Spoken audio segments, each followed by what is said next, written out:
오늘 함께 나눌 말씀은 바벨론 포로 생활을 마치고 고국으로 돌아온 이스라엘 백성들의 이야기입니다. 여러분, 고향에 돌아왔다는 그 기쁨이 얼마나 컸겠습니까? 그들이 돌아온 첫 번째 목표는 단 하나였습니다. 바로 무너진 하나님의 성전을 세우는 것이죠. 그들은 감격하며 한마음으로 마음을 모아서 공사를 시작했습니다. 그런데 그들 앞에 놓여진 현실은 너무나도 냉혹했습니다. 주변 민족들의 끈질긴 방해와 비난이 쏟아졌고, 내부로는 먹고 사는 문제에 치여 다들 서서히 몸도 마음도 지쳐갔습니다. 결국 어떤 일이 벌어졌을까요?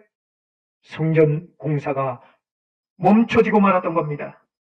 그런데 그냥 잠시 멈춰진 게 아닙니다. 무려 16년 동안이나 멈춰버린 것이죠. 성전 기초만 놓아둔 채 말입니다. 사람들은 다 자기 집을 짓고 자기 밭을 일구며 살기 바빴습니다. 처음에 그 뜨거웠던 사명은 어느덧 먼지 쌓인 이야기가 되어버렸죠. 성도 여러분, 혹시 여러분의 마음속에 이런 16년의 정체하는 기간이 있지는 않습니까?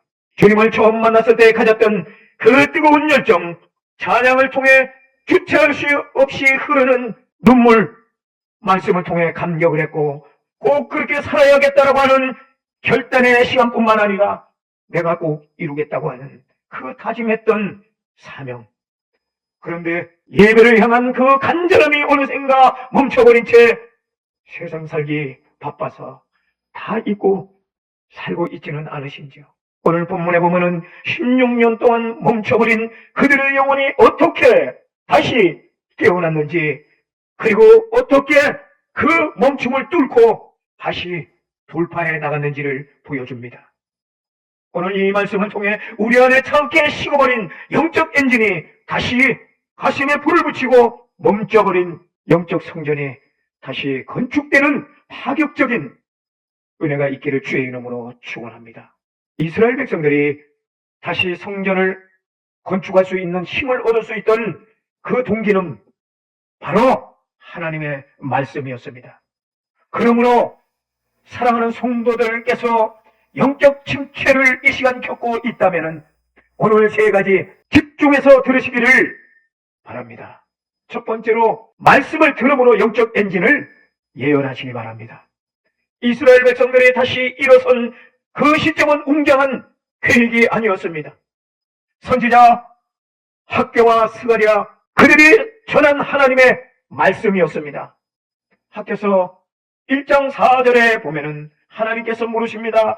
이 성전이 황폐하였거늘 너희가 완벽한 집에 거주하는 것이 옳으냐? 여러분, 이 말씀이 그들의 전곡을 찔렀습니다. 자기가 안주할 좋은 집 짓고 편안하게 농사를 짓고 그들은 살았습니다. 여기에 하나님께서 경고를 하시는 거지요. 사무엘하 7장 이하에 보면은 우리가 다윗의 마음을 읽을 수가 있습니다. 다윗은 자신은 백향목궁에 살면서 하나님의 복되는 휘장 아래 있는 것을 보고 다윗은 마음이 매우 불편했습니다. 사무엘하 7장 2절에 보면은 나는 백향목에 살거늘 하나님 궤는 휘장에 있도다. 다윗은 자신의 집보다 하나님의 집을 먼저 생각을 했습니다. 하나님은 그 마음을 기뻐하시고 다윗에게 언약을 주셨죠. 비교하자면은 학개 시대의 백성들, 하나님의 성전보다 내 집을 먼저 짓고 다윗은 하나님의 집을 먼저 생각했던 것입니다. 제가 아는 한 집사님이 사업 실패를 하고 3년 동안 교회 근처도 안 오셨어요. 완전히 영혼이 멈춰버린 거죠. 그런데 어느 날 밤 너무 힘들어서 TV 채널을 돌리다가 우연히 기독교 방송을 들었답니다. 그런데 그날따라 일어나라 빛을 발하라, 이 말씀이 비수처럼 그의 가슴이 꽂히더랍니다. 그 순간 집사님이 깨달았던 거예요. 아, 내가 환경 때문에 넘어진 것이 아니라 말씀을 끄고 살았구나. 성도 여러분, 파격적인 영적 돌파는 내 생각의 굴레에서 벗어나는 겁니다. 깨어나는 겁니다. 다시 하나님의 말씀에 귀를 기울이는 것이에요. 지금 여러분을 멈추게 하는 그 세상의 소리보다 하나님의 말씀을 더 크게 틀어놓으시기를 바랍니다. 하나님의 말씀이 들리기 시작하면은 멈췄던 영적 엔진이 다시 돌기 시작할 것입니다. 사울 왕과 다윗왕을 보십시오. 사울은 말씀이 들려왔는데도 변명하기가 바빴습니다. 결국 사울의 영성은 멈춰버렸습니다. 반면 다윗은 사무엘하 12장에 보면은 나단 선지자의 책망을 듣자마자 즉시 엎드렸어요. 그 파격적인 겸손이 다윗을 살렸다고요. 여러분, 지금 내 상황을 변호하지 마시기 바랍니다. 오늘 나를 향한 하나님의 말씀을 붙드시기를 바랍니다. 말씀이 내 귀에 들리기 시작하면은 멈춰있던 영적 엔진이 다시 열을 받기 시작합니다. 할렐루야. 영적 침체를 벗어나는 두 번째 이야기는 이해가 되지 않아도 즉시 움직이는 순종이라는 겁니다. 백성들은 선지자의 권면을 듣자마자 바로 벌떡 그 자리에서 일어났습니다. 에스라서 5장 2절에 보시면은 일어나서 건축하기를 시작하며 여러분 그들의 귀에 말씀이 들리기 시작했습니다. 그들의 가슴에 비수같이 말씀이 이제 꽂혔습니다. 그 다음이 중요하죠. 5장 2절에 보세요. 바벨과 예수아가 어떻게 합니까? 일어나서 건축하기를 시작하며 여기에 바로 핵심이 있는 것입니다. 백성들이 고민하지를 않았어요. 환경이 여의치 않습니다. 아직 자재도 없고 대적들이 여전히 무서운 가운데 있습니다. 그런데 이런저런 핑계를 대지 않았습니다. 하나님의 말씀이 들리니까 그들이 곧바로 벌떡 일어났습니다.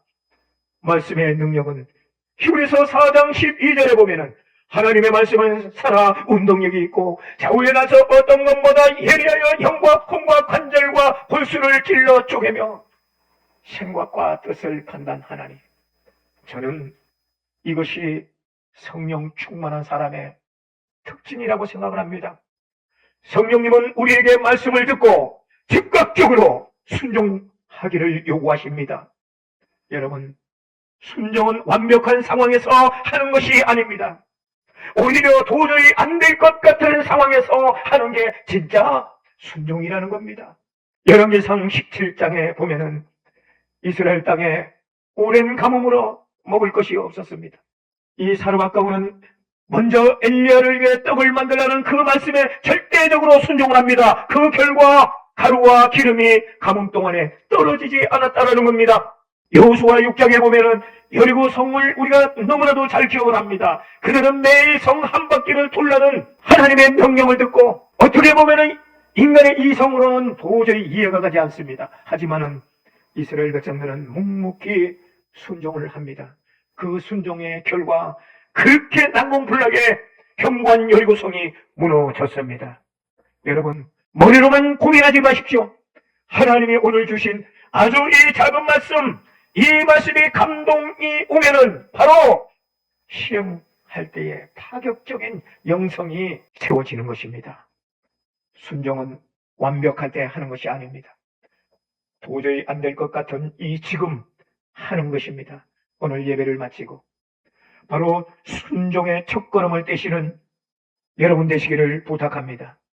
세 번째로 영적 침체를 벗어나려면 방해문은 하나님의 승리의 깃발이라는 것을 인식해야 되는 것입니다. 다시 시작하려고 하니까 대적들이 방해가 무척 심합니다. 그런데 불구하고 에스라 6장 14절에 보니까 결국 형통이었습니다. 여러분, 공사를 했는데 방해가 심하지만은 결과적으로는 형통이었다는 것은 방해가 사라진 게 아닙니다. 하나님이 그들의 손을 힘있게 하셨기 때문인 것입니다. 로마서 8장 28절에 보면은 하나님은 우리에게 닥친 모든 방해를 협력해서 선으로 만들어 주시는 겁니다. 느헤미야 4장을 보면은 성벽을 쌓는 그들을 향해 대적들이 비웃고 위협을 합니다. 하지만 느헤미야는 한 손에 병기를, 한 손에는 연장을 들고 멈추지 않았습니다. 오히려 그들의 방해가 그들을 더 단단하게 만들었습니다. 여러분, 지금 신앙생활을 하다가 여러분 어려움이 생겼나요? 어쩌면은 하나님께서 여러분의 믿음을 증명해 보이실 디딤돌인 줄로 믿으시기 바랍니다. 느헤미야처럼 묵묵히 여러분의 성벽을 쌓아가기를 주님의 이름으로 축복합니다. 결론적으로 우리 인생의 참된 성전 되시는 예수 그리스도께서 함께 하실 때에 가능한 것입니다. 우리가 신앙생활 자주 멈추는 이유는 자꾸 내 힘으로 내가 하려고 하기 때문입니다. 이제 그 시선을 거두고 히브리서 12장 2절의 말씀처럼 믿음의 주요 온전케 하시는 예수를 바라보자. 사랑하는 성도 여러분, 멈추는 것은 대단히 무섭습니다. 사업이 멈추는 것도 다시 시작할 수가 있습니다. 건강이 멈추는 것도 회복할 수가 있습니다. 그러나 가장 무서운 것은 영원히 멈추는 것입니다. 예수님께서 십자가에서 모든 방해를 돌파하시고 부활하셨습니다. 그 예수님이 지금 여러분 안에 계십니다. 주님의 성전을 견고히 세워야 합니다. 오늘 결단합시다. 상황은 그대로여도 괜찮습니다. 오늘 예수님과 함께 손잡고 힘있게 영적으로 돌파하기를 간절히 축복합니다. 여러분의 인생에 하나님의 형통을 부어주실 것입니다. 멈춰버린 영혼에서 파격적인 영성으로 예수 그리스도 안에서 다시 비상하는 저와 여러분 되시기를 주의 이름으로 축복합니다.